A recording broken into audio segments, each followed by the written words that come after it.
Greetings and welcome to Bioshock Infinite Explained Part 5. We have just arrived at Monument Island, as we can see by the beautiful angel up above us.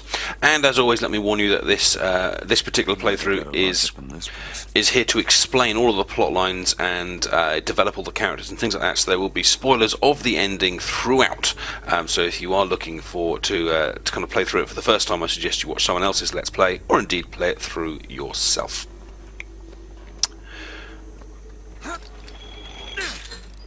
Now, one of the things I forgot to talk about while we were back in the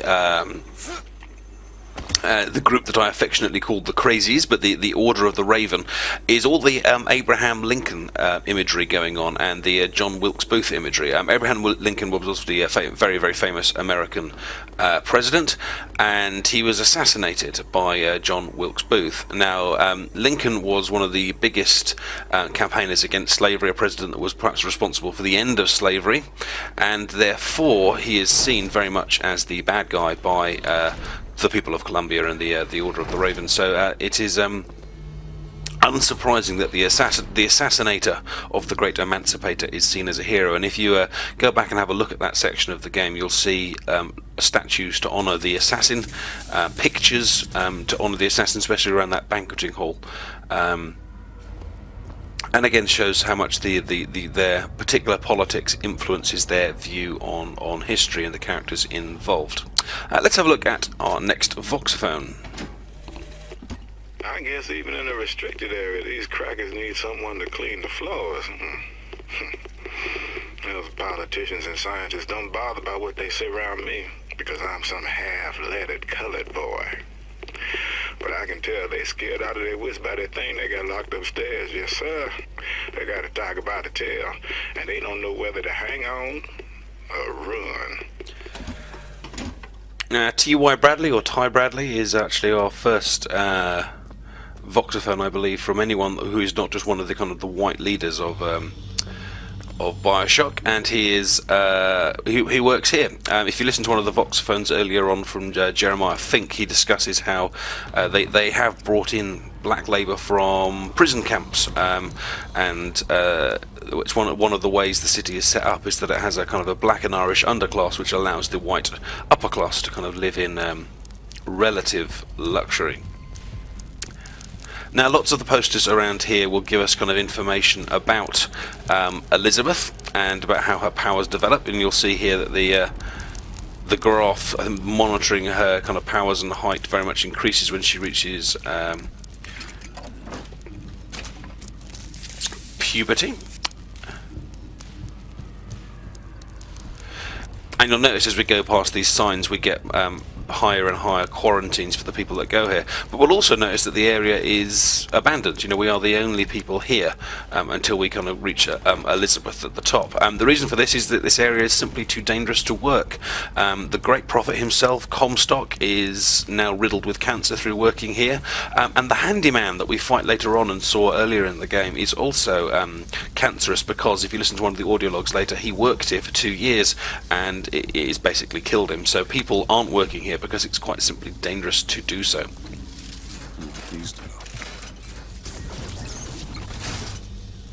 Now, this is when I first got here, for my first playthrough, I was determined that this must be some sort of kind of a code, and you know, I was trying to unlock something by using these, but actually they're not. It's actually just kind of showing you the power of it's our first introduction to what the tears do. In one multiverse, the bear is brown, and in another multiverse, the bear is red. It's kind of just showing us that the tears can show us alternative versions of things that don't really necessarily make a difference. A variable, perhaps, rather than a constant, using the phrase that we used before. I'm probably pronouncing this wrong, but the monarch is supposed to be the Elizabeth's first period, which is obviously rather uncomfortable for me to be discussing and yet alone looking at, but there it is for us all to see regardless. Someone on some of the forum discussions have also suggested that another reason why this place is abandoned is because the prophet was concerned about anyone kind of meeting Elizabeth, that she would kind of form an emotional attachment to anyone she meets after living in isolation for so long. And that's an interesting point, bearing in mind that she does end up forming an emotional attachment to us quite strongly. And our second Vox phone, I believe this is where Ty Bradley unfortunately meets his grisly end through a tear which has appeared in the institution. Mr. Thompson, sir, I replaced the entire fuse banker's ass, and the lights were all in working order last night. There they go again. We go through boxes. Doing to her? Just in the Siphon alone, I don't... Oh! Lord, something's happening! Poor Mr. Bradley. Elizabeth probably never knew that she did anything to him there with the tears, but nevertheless she did. They've been watching her. And the creepy voyeurism of Elizabeth begins.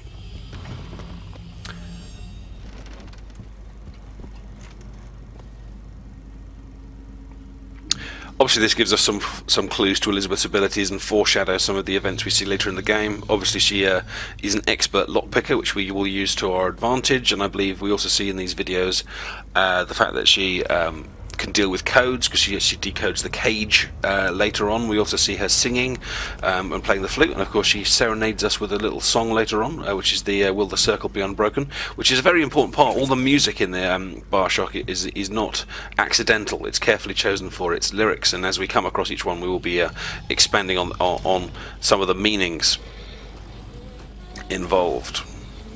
Now this is the purpose of the Siphon. The Siphon exists to keep Elizabeth from reaching her full power. She tells you later on that she actually is she used to be able to do more when she was younger, when she was a child before puberty, and the Siphon stops her from being as ridiculously powerful as she could be, and it's when the Siphon is destroyed at the end. Oh, hello. When the Siphon is destroyed at the end, she is able to regain her full powers and become the truly omniscient being that she does right at the end. Let's listen to Mr. Comstock. It is one thing to imagine one's future, and another to see it. I have seen the seeds of fire that will prepare the Sodom below for the coming of the Lord. But Elizabeth shall sow those seeds, not I. I will fall before the job is done. But she shall take up my mantle. The Lord is calling me home. I feel his love in every tumor, because they are the train which takes me to his station. And I go with joy, knowing that Elizabeth will take my earthly place. But the false shepherd is coming to lead my lamb astray. I will not board that train until she is safe from his deceptions. Okay, one of the longer Vox phones in the game, an acknowledgement there that the prophet is cancerous. He says, I feel God's love in every tumour. An interesting, perhaps slight paradox with Comstock is that he's a con man. He uses these tears to see the future, and yet he seems to have an acknowledgement of God and God's love, despite kind of knowing what he's doing is fake.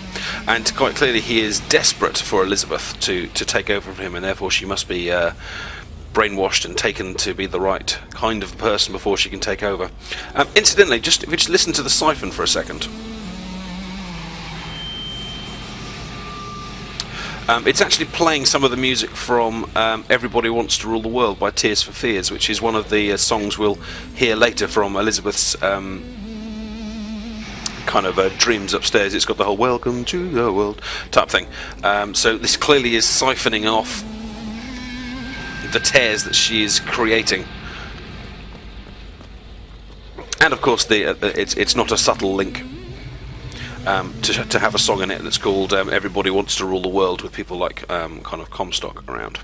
So let us continue on our journey vertically.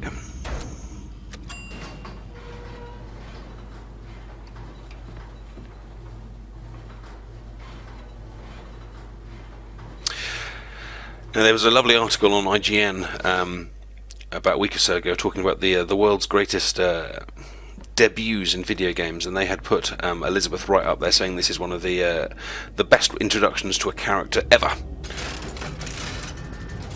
And I think I agree with that assessment. It's an interesting way of kind of looking. It tells you so much about her character and her life just by kind of a few simple scenes. We can see that she's a musician, she's a code breaker, but she's also a prisoner. You know, there have been people watching her entire life, even down to her very location. Dressing room. That's where we need to go. And also kind of introduces you to her kind of like happy-ish kind of personality at the beginning, and the way she kind of skips around from place to place. She seems a very positive kind of person, and of course we're here to wreck all that.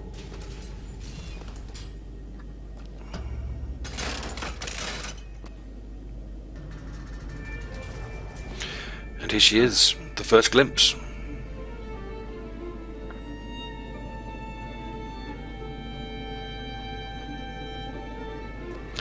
Giving us a close-up look at her missing finger and her love of Paris. Interestingly, the original name for Paris was Lutetia, and we also have two characters in here known as the Lutesses.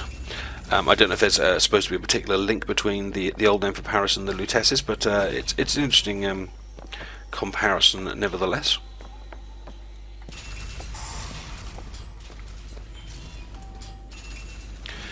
Airlocks everywhere. This is the highest security prison perhaps we've seen in the Bioshock universe. And this is our first view of a tear. Now let's look carefully at what she opens up here, because there's a few things to discuss.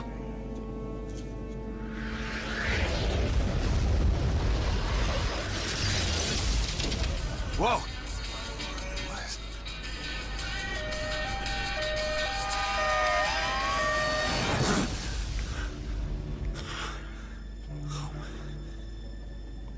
Whatever that was, it's got nothing to do with the job at hand. Oh yes, it does, Booker. So there we had Elizabeth desperate to see a bit of Paris, and opens up a tear towards it. Now we've got a few things there. First of all, we had Tears for Fears playing in the background. Everybody wants to rule the world again. But we also had a cinema along with the Eiffel Tower playing the movie The Revenge of the Jedi. Not The Return of the Jedi as we know the movie, but The Revenge of the Jedi, which was actually one of the suggested or alternative titles for the movie early on. So this is perhaps one of our most obvious comparisons with an alternative universe, a multiverse, and in that particular universe it never was The Return of the Jedi, it was The Revenge of the Jedi, which is a nice little kind of movie buff reference thrown in there by the game's designers.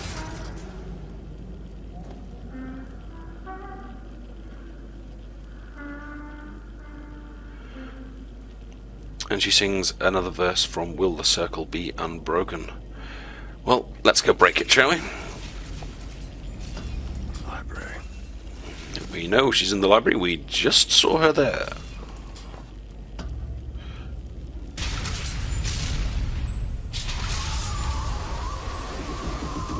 Holy shit. Alright, I can do this. Columbia, the impossible city, still looking very beautiful at the moment before its sad decline.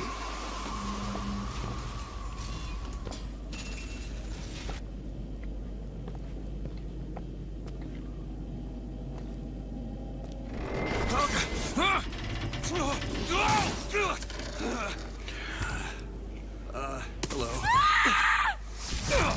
Nope, that didn't go so well. Knock it off! Stop it! Will you stop it? Not here to hurt you. Who are you? My name is DeWitt. I'm a friend. I come to get you out of Get here. away!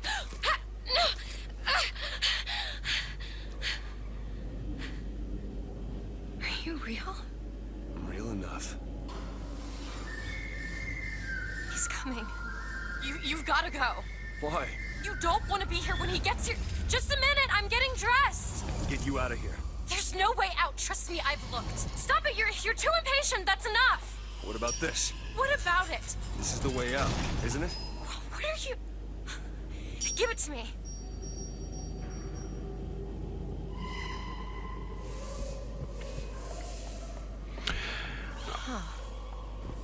Now, probably the player is supposed to initially think that it's Comstock on the way when they hear that tune, but of course that's actually the kind of flute inside the statue that summons the Songbird. The key that Elizabeth used there is the one that we had right at the beginning. It may well be the one that the same one that she uses at the end of the game as well. It's unclear. Eek! But it has that famous bird and. We'll see about that. It has that famous bird and cage symbol on both sides, which was an old kind of Victorian game of putting a cage on one side, a bird on the other side, and you spin it very fast, and the optical illusion is that the bird goes in the cage. Which, of course, is a rather blunt reference to Elizabeth being a bird in a cage who we are trying to free.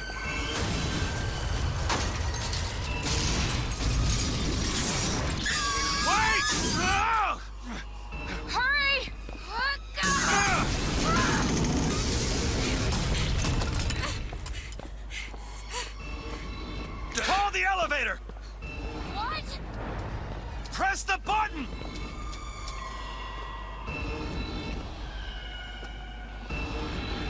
What is all this? They were watching me? All this time? Why? Why did they put me in here? What am I? What am I? You're the girl who's getting out of this tower.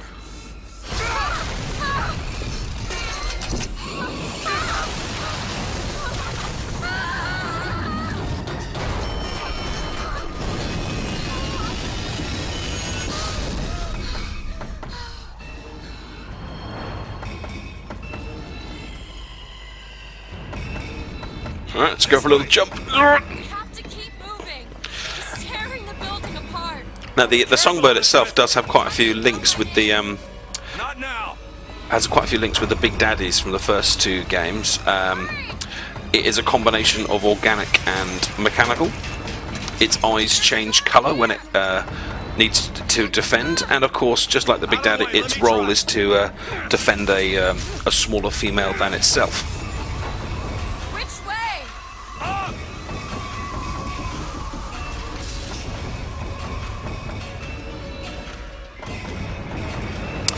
Just hit a nice autosave point there. And the Songbird protects the Elizabeth, or attempts to protect Elizabeth, with the same amount of courage and devastation that the Big Daddies do in the original games.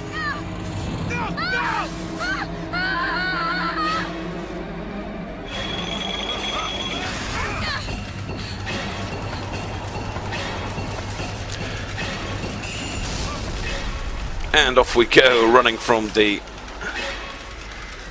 truly dramatic Songbird.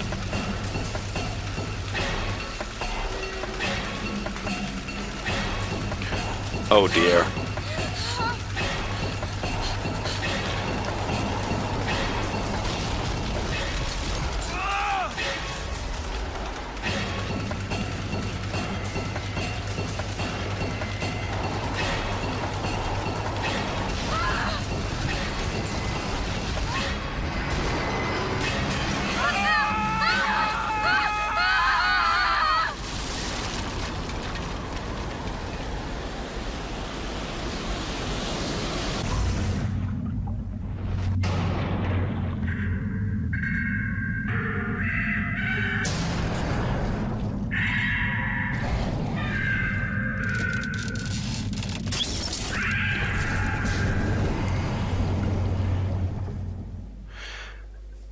And an absolutely awesome cutscene there,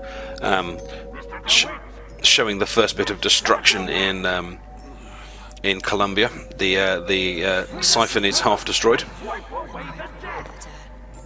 and this is a reference to, well, this isn't more than a reference. It's kind of a flashback to the scene where Booker DeWitt originally sells Anna.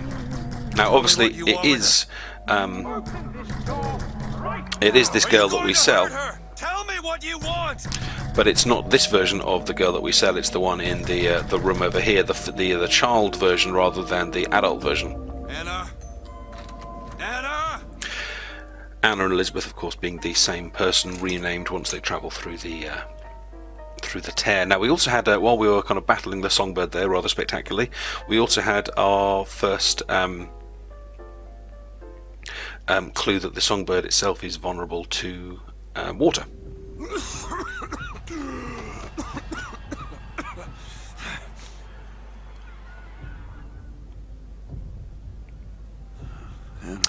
The Songbird's eye cracked, it clutched at its heart, No, it's me. and perhaps Elizabeth. Elizabeth uses the information to All right.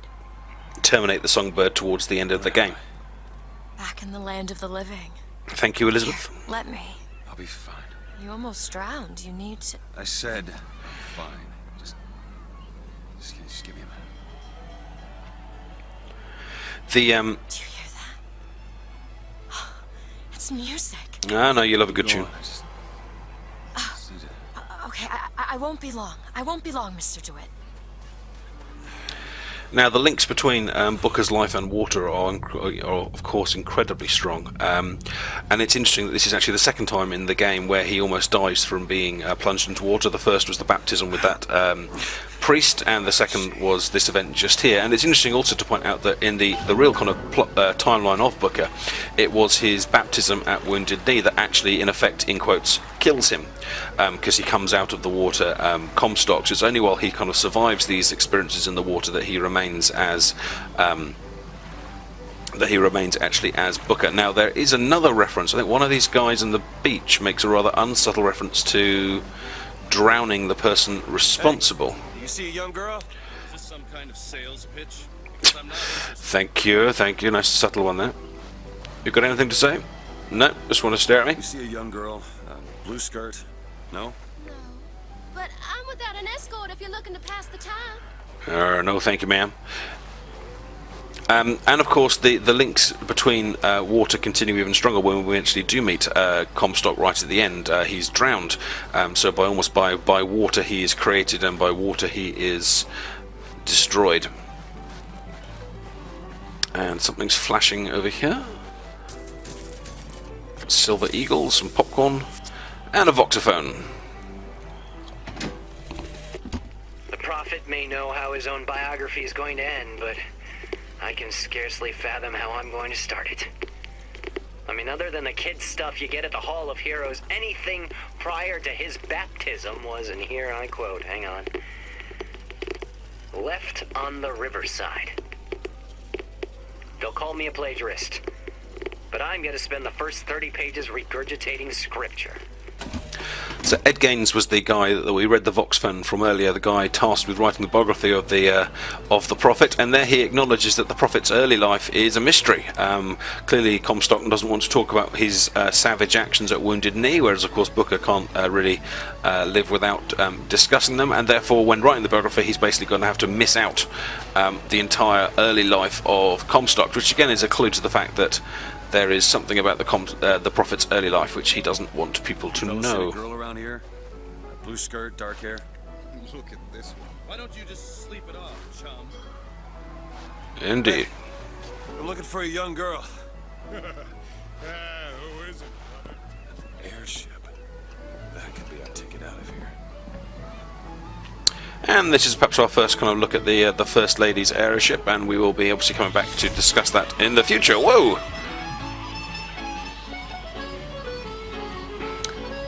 Shall we have a look at Battleship Bay?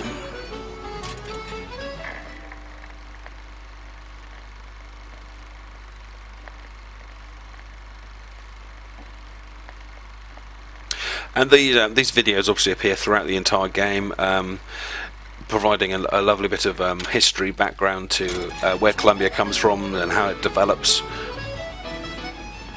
before eventually unfortunately seeing the demise of the person that films it, as I think he falls into the water at Battleship Bay or one of the other locations. All I want is fair pay for an honest day's work.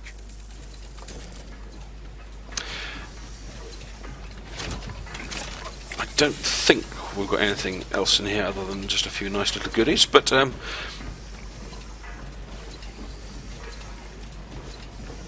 is an amazing little structure, and I love the way the water pours off the edge of this city into the true ocean below. My question, of course, being where does the water actually come from in the first place? But I'm sure Lutece will have come up with something. Hello. Everything's changed. People don't know their place anymore. Tell me about it. An Oriental stopped me on the street and asked me for the time. Just like that. There should be a law. I think there is. And of course, in reality, there was for a time in America and indeed other countries as well, an idea that white America had, by divine providence, had the right to rule all of the land between the Atlantic and the Pacific Oceans. And even in places like South Africa and India, when Gandhi was alive, he was not allowed to speak to white people on the street. Yes, risk getting beaten up and thrown into the gutter. I'm not going on any walk with you. Your reputation is well established. Oh, you cad. I do love the way in this city that ammo is just strewn everywhere. I mean, when's the last time you were walking down the road and just kind of came across a load of machine gun ammo? But for the purposes of our game... Crime someone doesn't get him a nice set of trunks. Oh, I've got a nice set of trunks. They're just down underneath my killing attire. Almost like the real world, huh? Modern science. Indeed. Someone online yesterday was talking about the parallels between this world and the land of Oz from the Wizard of Oz movies, which is an idea we might go into more detail in some of the later videos. He says he has a plan, then he has a plan. When's he ever let us down before? And one of our few references to the Vox Populi, which we've only really kind of heard about in hearsay so far, but of course they will become a bigger group later. Now there was a point where I thought in the beach scene we had a little serenade of girls just want to have fun, but That's positively Darwinian. I'm going to marry you. I've heard that before. You have to believe me. I don't love her anymore. the romance still the same. You're strong, strong. Ah yes, here we go. And there's a lovely bit of foreshadowing there. It amazes me how many men I've met who don't know who they really are. Obviously, we don't know who we are because we're inventing memories, because we're between universes at the moment, and that's incidentally how the process works. When you travel between one tear and the other, you kind of rewrite your own memories to kind of make it fit with whoever is your current incantation. So at the moment, our memories are, we're not really able to remember that we're here to try and retrieve Anna. All we know is that we're here to try and wipe away some sort of debt, which in reality has actually already been wiped away. Miss? Hey, Miss Elizabeth. Hello. Oh, this is wonderful. Well, come dance with me, Mr. DeWitt. I don't dance. Come on, let's go. Why? What could be better than this? How about Paris? Paris? I don't understand. How could we get there? That's where that airship's going, but if you want to stay and dance, we can... No, let's go. Come on, let's go. Come on, let's go right now. I'm out. It's hard to believe, but it's true, isn't it? Oh, can you smell that? Elizabeth's face is incredibly well animated and incredibly well acted, so all credit to the game's designers, animators, and indeed the actress behind Elizabeth. Now, listen to the music in the background here. This is the Cyndi Lauper hit, Girls Just Want to Have Fun, obviously without the words and kind of reperformed on a Hammond organ, but the lyrics from the song are very, very poignant, or connected to this story. The verse talks about... Beach was built in only 6 months. I didn't, Elizabeth, thank you. How do you know that? From one of the books I threw at you. They also served passing well for reading. Yeah, the first verse of the song talks about some boys take a beautiful girl and hide her away from the rest of the sun, something, but girls just want to have fun. So that, there's links in every single song that's used in this game to this storyline of the caged girl and freedom and things like that. Also, did you notice that one of the books that Elizabeth threw at us earlier in the show was the Quantum Physics by Lutece? So this is the game's designers have really worked hard to make sure that almost everything that happens is no accident and linked carefully together. I've read about him. They say he can see the future. They do say that. A little power. He falls in all kinds of love with himself. I don't like his look. Do you dislike the look of the prophet or his gaze? It's the beard. It's the beard I don't like. And that brings us to the end of our episode 5 of Bioshock Infinite Explained. I hope you've enjoyed the exposition and plotline discussion throughout. Please like the video if you have enjoyed it, and subscribe if you want to make sure you reach the next episodes. I've also got some other Bioshock tutorials out and about on the channel, as well as tutorials and mods for lots of other games, so do have a look around. Keep an eye out for something that might ease your pain. The adipose tutorial there was a wonderful reference there just before we finish. Falling into the water, did you know favours? Again, another link to the whole baptism scenario going to Comstock. I mean, was she speaking to me there, or was she speaking to the Prophet? Either way, thanks very much for watching, and I will see you soon. Take care. Bye bye.